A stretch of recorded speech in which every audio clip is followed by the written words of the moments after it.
아, 참, 우리 며느리 결혼하고 처음 시댁에 왔던 그날을 잊을 수가 없어요. 현관문을 열자마자 글쎄, 비 오는 날 젖은 빨래 냄새 같은 게 코를 찔렀어요. 창문을 열어보려 했더니 우리 어머니가 얼른 말리셨어요. 바람 들어와 창문 열지 마. 집이 다 식는다. 그 단호한 말씀에 며느리가 얼어붙은 듯 멈췄어요. 집안 공기는 축축했고 벽지엔 곰팡이 얼룩이 군데군데 퍼져 있었어요. 우리 아들놈은 그런 집에 아무렇지 않게 짐을 내려놓더라고요. 며느리는 입술을 살짝 깨물며 따라왔어요. 부엌에 들어가니 기름진 생선 냄새가 퍼져 있었고 싱크대엔 그릇이 산더미처럼 쌓여 끈적거렸어요. 물로만 헹군 듯한 그릇들 손으로 만지니 소름이 돋았죠. 정말 어머니가 기름 묻은 프라이팬을 물로만 쓱쓱 닦는 걸 보고 며느리가 물었어요. 어머니, 세제 안 쓰세요? 아유, 그건 손상해. 내가 평생 이렇게 했어. 그러시며 프라이팬을 그대로 올리셨어요. 며느리는 숨을 삼키며 놀란 눈치였어요. 이 집에서 밥을 먹어도 괜찮을까? 걱정이 되더라고요. 음식이 아니라 세균이 떠오른다 했어요. 몇 시간도 안 됐는데 숨이 막힌다고 했어요. 앉을 때도 마땅치 않았어요. 소파는 먼지와 기름때로 얼룩져 있었고 손끝이 닿자 몸을 부르르 떨더라고요. 결국 거실 구석 벽에 기대 쭈그리고 앉았어요. 내가 다가가 물었죠. 아이고, 얘야, 왜 그렇게 앉아있니? 편히 앉아. 괜찮아요, 어머니. 벽이 시원해서요. 거짓말이었어요. 앉을 데가 없었던 거죠? 나는 대수롭지 않게 부엌으로 돌아갔어요. 반찬을 한 입 먹고 그 숟가락으로 반찬을 꾹꾹 눌러 담았어요. 며느리가 남편에게 속삭였어요. 여보, 지금 저 못 보셨어요? 그 숟가락. 엄마, 원래 그러셔. 뭐 어때? 며느리는 머리가 멍해진 듯 했어요. 된장국 좀 짭짤한데? 간 좀 봐줄래? 내가 물었더니 아니에요, 어머니. 맛있게 잘하셨어요. 라며 사양했어요. 밥상이 차려졌지만 숟가락 든 손이 떨리더라고요. 여보, 숟가락 끈적하지 않아? 남편에게 속삭였지만 그냥 먹어. 예민하게 굴지 마. 라는 대답뿐이었어요. 그때부터 며느리는 하루만 버티자고 다짐했어요. 저녁 먹고 씻으려 욕실에 들어갔는데 아, 참, 타일 사이 곰팡이. 세대엔 말라붙은 치약과 붉은 얼룩, 슬리퍼는 바닥에 달라붙고 변기는 말도 못할 지경이었어요. 억지로 양치하고 수건을 잡았는데 쉰냄새가 훅 들어왔어요. 어머니, 다른 수건 없으신가요? 그거 어제 꺼낸 건데. 뭐가 냄새나? 깨끗한데 너무 예민한 거 아니니? 내가 그러자 며느리는 말없이 물기를 털고 나왔어요. 밤이 더 문제였어요. 이불에서 곰팡이 냄새가 났어요. 여보, 이 이불 좀 냄새 안 나? 난 괜찮은데. 엄마, 이불 원래 그래. 이불 속에 들어가자 피부가 간지러웠어요. 팔, 목, 손등까지 미칠 듯 가려워 피가 맺혔어요. 결국 이불 끝자락만 덮고 잠들었어요. 다음날 아침 억지로 밥을 먹고 집으로 돌아갔어요. 며느리는 지옥에서 벗어난 기분이라 했어요. 몇 주 뒤, 또 시댁에 가야 했어요. 현관문을 여는 순간 그 냄새가 또 훅 들어왔어요. 반갑게 인사하고 식사 준비를 도왔어요. 여전히 끈적한 그릇들. 오늘은 자고 가지 않으니 괜찮아. 스스로 다독이며 참았어요. 얘야, 냉장고에서 나물과 김치 꺼내. 어머니, 이 나물 좀 이상해요. 상한 것 같아요. 일주일밖에 안 됐어. 괜찮아. 김치는 반찬통째 먹은 듯 가루가 묻어 말라붙었어요. 어쩔 수 없이 접시에 담았어요. 식사 시간 상한 나물을 드시는데 며느리는 소화 안 된다며 굶었어요. 설거지를 도왔어요. 어머니, 제가 할게요. 그럴래? 기름기 없으니 물로만 헹겨. 몰래 세제를 썼어요. 밥도 안 먹었는데 배고프지 않니? 나물 싸줄게. 괜찮아요. 집에서 먹을게요. 사양했지만 어머니는 나물을 싸주셨어요. 그런데 참기름을 붓고 흐르는 병을 혀로 핥으시는 걸 보고 며느리는 말을 잃었어요. 입에 세균이 얼마나 많은데 속으로 놀랐지만 아무 말 못했어요. 인사하고 나물을 받아왔어요. 남편은 맛있게 먹었지만 며느리는 그 후로 시댁 방문을 피했어요. 생신 때는 어쩔 수 없이 갔어요. 케이크와 선물을 준비했죠. 식사 후 얘야, 설거지 말고 나물 다듬어 줄래? 나물은 어디 있나요? 냉장고 서랍 안쪽. 냉장고를 열자 반찬통이 발등에 떨어졌어요. 국물만 남은 통이었어요. 어머니, 이거 씻어야겠어요. 아이고, 국물에 밥 비벼 먹으려고 남긴 거야. 냉장고는 혼돈 그 자체, 썩은 냄새까지 났어요. 냉장고 위엔 먼지 쌓인 일회용 용기들이 수북했어요. 제가 재활용해 올까요? 왜 버려? 다 때가 있어. 더 말 못했어요. 결국 어머니의 방식에 참견하지 않기로 했어요. 덜 먹고 외식하고 숙소에서 자며 덜 마주쳤어요. 몇십 년 살아온 방식을 내가 못 바꿔. 나도 나이 들면 며느리가 나를 지저분하다 할지도 몰라. 서로 존중해야지. 신혼집은 둘만의 공간일 줄 알았어요. 소박해도 서로 웃으며 지낼 줄 알았죠? 하지만 그 꿈은 오래가지 않았어요. 도어락 비밀번호를 알려준 게 화근이었어요. 주말 아침 눈 비비며 일어나려는데 삑삑 소리가 났어요. 어머니가 들어오셨어요. 어머, 벌써 일어났니? 모임 갔다가 들렀어. 부엌으로 가시더니 냉장고를 열어 반찬통을 꺼내 국을 끓이셨어요. 마치 자기 집처럼 자연스러웠어요. 남편은 엄마가 부지런하셔. 쉬어, 엄마가 다 해주실 거야 라며 웃었어요. 며느리는 고개를 끄덕였지만 속이 편치 않았어요. 며칠 뒤 퇴근 후 지친 몸으로 집에 들어서자 또 삑삑 소리. 심장이 덜컥했어요. 어머니가 소파에 앉아 TV를 켜셨어요. 집이 내 집 같지 않았어요. 부엌에서 어머니가 냄비를 뒤적이셨어요. 이 국 며칠 된 거야? 상한 것 같네. 내가 끓인 국을 싱크대에 쏟아버리시는 걸 보고 숨이 막혔어요. 남편은 엄마가 도와주려는 거야. 예민하게 굴지 마 라고 했어요. 며느리는 말을 삼켰어요. 어느 주말? 또 삑삑 소리. 이번엔 어머니 혼자가 아니었어요. 얘들아, 들어와. 여기가 우리 아들 신혼집이야. 중년 여성들이 우르르 들어왔어요. 접이식 테이블이 펴지고 과일, 떡, 다과가 쌓였어요. 내 소품들은 밀려났어요. 어머니, 다음부턴 미리 말씀해 주세요. 가족끼리 뭘 그래? 집이 깔끔해서 보여준 거야. 남편은 엄마 친구분들이니 이해해 라며 웃었어요. 며느리는 방에 틀어박혀 문을 잠갔다. 웃음소리, 수다소리가 숨막히게 들렸어요. 밤에 남편에게 말했어요.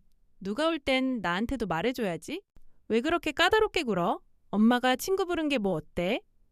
스스로를 의심하게 됐어요. 내가 예민한 걸까? 또 어머니 전화. 주말에 고모 아들 결혼식이라 너희 집에서 자고 갈게. 통보였어요. 행사날 작은 방에 이부자리를 깔았지만 어머니는 우리 침대에 누우셨어요. 허리가 아파 침대 아니면 못 자. 너희는 거실에서 자. 남편은 엄마 허리 안 좋으시니 이해해 라고 했어요. 이해 그 말만 들으면 미칠 것 같았어요. 어머니는 모임 때마다 우리 집을 휴게소처럼 드나드셨어요. 부엌엔 음식물 쓰레기가 쌓이고 거실엔 쇼핑백이 널렸어요. 매번 치우며 다독였어요. 괜찮아, 가족이니까. 하지만 나아지지 않았어요.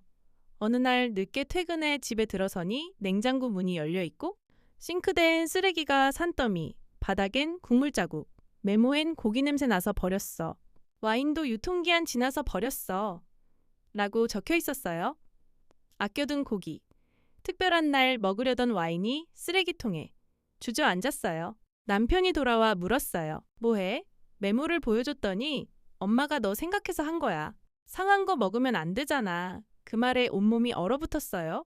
그날 밤 남편이 샤워하는 사이 도어락 비밀번호를 바꿨어요. 아침 문 두드리는 소리에 깼어요. 비밀번호 바꿨지? 당장 열어. 어머니가 고함치셨어요. 이웃집 문 여닫는 소리가 들렸지만 열지 않았어요. 남편이 퇴근 후 물었어요. 엄마가 아침부터 난리셨대. 왜 비밀번호 바꿨어? 이 집에서 내가 편했던 적이 있니? 어머니가 이 집을 어떻게 생각하는지 알아?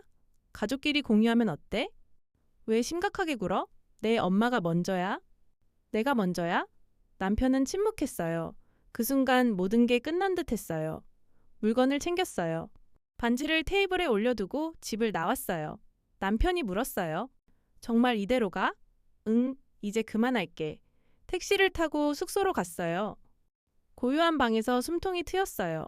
어머니, 남편, 친척들 전화가 왔지만 받지 않았어요. 원룸을 얻고 작은 침대와 테이블을 샀어요. 초라했지만 편안했어요. 문 열릴 걱정, 물건 뒤질 걱정 없었죠. 결혼이란 이름으로 침범당했던 시간이 이제 끝났어요. 조용히, 단단히 살기로 했어요. 문 앞에 또 반찬 봉지가 놓여 있었어요. 익숙한 비닐봉지, 반찬통, 한숨이 나왔어요. 처음엔 고마웠어요. 퇴근 후 문 앞 반찬통은 위로였죠. 하지만 점점 부담으로 바뀌었어요. 오이소박이, 멸치볶음, 도라지나물, 묵은지, 마늘종 무침. 냉장고가 가득 차서 문 여는 게 두려웠어요. 유통기한 지난 반찬을 버리자니 죄책감이 들었어요. 남편에게 말했어요. 여보, 어머니께 반찬 덜 보내셔도 된다고 말씀드려 줄래? 엄마 신경 쓰시는 거야. 그냥 받아. 혼자 갇힌 기분이었어요. 인터넷에 글을 올렸어요. 시어머니가 반찬을 너무 자주 주세요. 감사하지만 입맛도 안 맞고 버리게 돼요. 댓글들이 위로가 됐어요. 그건 사랑이 아니라 간섭이죠. 근데 씁쓸했어요. 정말 간섭일까? 친구에게 하소연했어요. 어머니가 반찬을 너무 자주 주셔. 부담돼. 그거 사랑일 수도 있어. 우리 엄마는 못하시거든. 그 말이 마음을 찔렀어요. 반찬이 단순한 음식이 아닐지도 모른다고 생각했어요. 어머니 전화가 올 때면 가슴이 쿵 내려앉았어요. 가지무침 했는데 내가 좋아할지 몰라. 그 말도 불편했어요. 대화가 그리웠어요. 요즘 힘들지 않니? 그런 말이 필요했어요. 하지만 어머니는 반찬으로만 말하셨어요. 점점 거리를 뒀어요. 시댁 다녀오면 기운이 빠졌어요. 형식적인 말들, 어색한 웃음, 무거운 반찬 봉지. 어느 날 남편이 반찬통 돌려달라 했어요. 귀찮았지만 갔어요. 부엌에서 된장 냄새와 어머니 목소리가 들렸어요. 얘는 남을 안 좋아하나? 엄마도 없으니 나라도 챙겨줘야지. 숨이 막혔어요. 그 반찬이 사랑이었어요. 서툰 표현일 뿐 진심이었어요. 그날부터 반찬을 다르게 봤어요. 겨울, 감기 걸렸을 때 문 앞에 따뜻한 미역국이 있었어요. 몸살 났다며 푹 쉬어. 고맙다는 말 못했어요. 어느 날 제가 도와드릴게요 라며 나물을 다듬었어요. 어머니, 된장찌개 어떻게 끓이세요? 어머니가 웃으며 알려주셨어요. 그 대화가 벽을 허물었어요. 며칠 뒤 내가 만든 반찬을 가져갔어요. 맛없을 수도 있어요. 내가 만든 거라 벌써 맛있다. 그 말에 울컥했어요. 이제 반찬을 보면 웃어요. 말없는 사랑을 꺼내 먹어요. 연애 때 남편은 어머니 음식을 자랑했어요. 엄마 음식 깔끔해. 건강식만 하셔. 정갈한 식탁을 상상했어요. 시댁에 갔을 때 접시에 반찬 몇 개, 된장찌개뿐. 입에 맞을지 모르겠다. 많이 먹어. 네, 어머니도 드세요. 소식이 몸에 좋아. 고기도 없었어요. 밥 몇 숟가락에 반찬이 동났어요. 국물로 밥을 넘겼어요. 정갈함은 아무것도 없는 거였어요. 식사 시간이 짜증났어요. 늘 같은 밥상, 배고픔만 남았어요. 어머니, 반찬 더 있을까요? 많이 먹으면 안 좋아. 요즘 다 이렇게 먹어. 과일도 없었어요. 친정엄마의 푸짐한 밥상이 그리웠어요. 눈물이 나려 했어요. 배고픔을 참는 날이 이어졌어요. 어느 날 외식을 제안했어요. 요리 힘드시니 밖에서 먹어요? 가끔은 괜찮지. 설렜어요. 식당에서 메뉴판을 보는데 나는 소화 안 돼. 2인분만 시켜.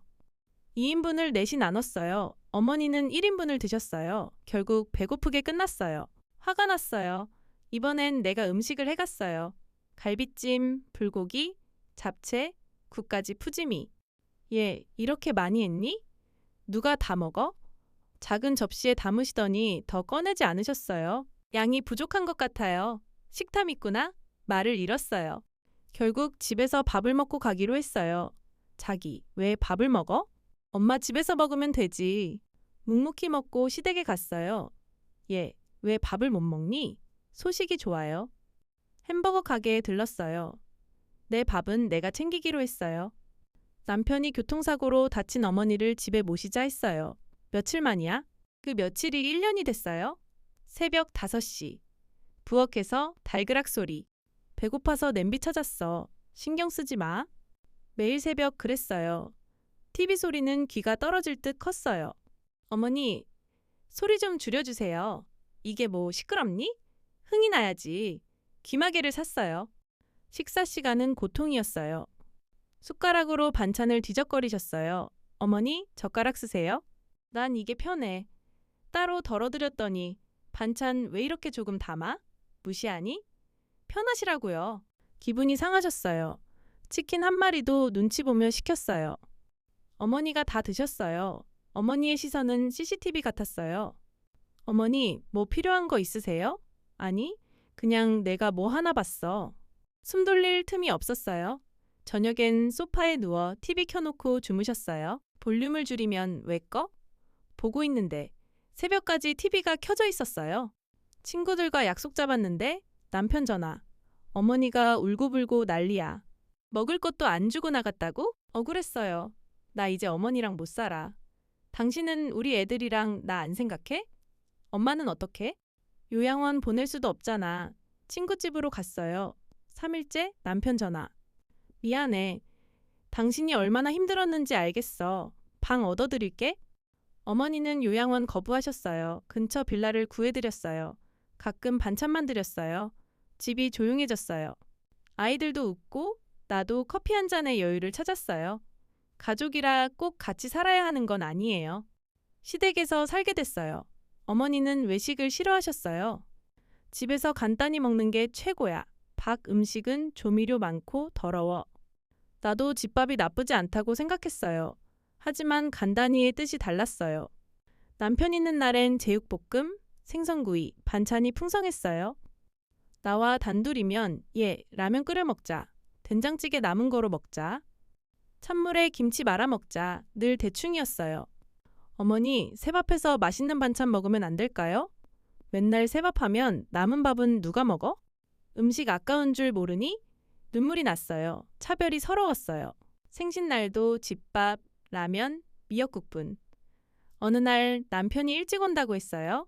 고기 꺼내. 찌개 끓여야지. 라면은 치우셨어요. 남은 찬밥은 너랑 나랑 먹자. 차별이 반복되니 지쳤어요. 어머니는 밥을 한 숟가락 남기셨어요. 이거 먹어. 침 묻은 밥 위생적으로 불편했어요. 괜찮아요. 배불러요. 왜 버려? 음식 귀한 줄 알아야지. 밥솥에 다시 넣으시는 걸 보고 식욕이 떨어졌어요. 양념도 다시 통에 넣으셨어요. 아깝잖아. 침, 기름 묻은 쌈장, 간장을 보고 속이 울렁거렸어요. 요즘 애들은 깔끔 떨지. 참았어요. 집밥이 좋아도 간단히 먹자는 말이 무거웠어요. 어머니의 삶, 음식을 아끼던 시절을 알기에 참았어요. 어머니는 식탁에 앉지 않으셨어요. 부엌을 오가며 국 더 줄까? 반찬 더 줄까? 하셨어요. 어머니, 같이 드세요. 난 이게 편해. 식은 밥과 반찬으로 드셨어요. 옛날 시어머니가 눈치 줘서 이렇게 됐어. 불쌍해서 눈물이 났어요. 생신날 식당에 갔어요. 어머니, 오늘은 주인공이시니 아무것도 안 하세요? 불편해하시며 일어나려 했지만 말을 붙여 앉히셨어요. 어머니가 넘어지셔서 입원하셨어요. 내가 조심했어야 했는데. 병원 밥을 조금씩 드시기 시작했어요. 누가 차려주는 밥이 맛있어. 퇴원 후 예전보다 식탁에 오래 앉으셨어요. 어머니도 자신이 귀한 사람임을 아셨으면 했어요. 결혼 후 어머니 전화가 하루 1번, 많으면 3번. 밥 챙겨 먹니? 반찬 줄까? 처음엔 정겨웠지만 매일 이어지니 공포였어요. 주말 아침 7시. 전화벨에 깼어요. 아직? 자? 밥 먹으러 와. 회의 중 스물통 부재 중. 전화 안 받으면 무슨 일인지 걱정돼. 심장이 쪼그라들었어요. 여보, 어머니께 자주 연락해. 엄마가 나한테는 전화 안 하셔. 감시 같았어요. 초복, 전화 한 통 없니? 수박이라도 챙겨야지. 사과했어요. 중복엔 수박, 삼계탕 싸드렸어요. 여름 휴가 어딜 가? 8월 초예요. 우리 시골 계곡 같이 가자. 휴가는 계곡으로. 말복, 수박 또 샀어요. 동지, 팥죽, 보름, 오곡밥. 챙길 날이 너무 많았어요. 어머니, 전화 자주 힘들어요. 경석이한테 하세요? 그 후 전화가 끊겼어요. 평화가 왔어요. 택배 박스가 또 왔어요. 썩은 냄새, 국물 묻은 비닐, 물컹한 생선. 왜 이런 걸 보내? 어머니는 생선 20마리, 채소 1박스 사셨어요. 냉장고 4대에 쌓아두고 남은 걸 보내셨어요. 할인할 때 사두는 게 절약이야. 근데 상한 재료가 우리 집으로 박스 뜯는 게 두려웠어요. 여보, 어머니께 택배 그만 보내달라 해. 엄마 상처받아. 그냥 버려. 열무김치 국물이 터져 생선은 녹아 물컹. 이게 사람이 먹을 음식이야? 남편은 내가 말해볼게. 라며 또 참으라 했어요. 쓰레기통 앞에서 소리 질렀어요. 제발 그만 보내세요. 한 달 2번, 김치, 장아찌, 고기, 채소. 냉장고가 꽉 찼어요. 맛있게 먹었지? 네, 잘 먹었어요. 거짓말이었어요. 절반은 버렸어요. 다 썩으면 죄책감 없이 버려. 박스를 베란다에 쌓았어요. 남편 앞에 박스를 놨죠. 당신이 버려? 남편이 정리하며 화냈어요. 엄마는 왜 이런 걸 보내? 어머니께 전화했어요. 택배 그만 보내세요. 어머니는 울며 생활비 아끼려 보낸 거야. 그 후 택배는 끊겼어요. 행사 때만 뵙고 내가 원하는 재료로 밥을 차려요. 신혼집에 들어서자 소파, 식탁 위치가 바뀌었어요.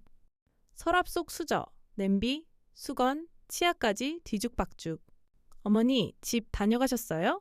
그래, 불편하게 정리해서 고쳤어. 제가 편한 대로 한 거예요.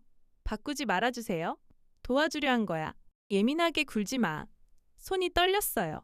현관문을 열 때마다 긴장했어요. 집 들일 때 어머니가 또 서랍, 냉장고를 바꿨어요. 분명히 말했잖아요.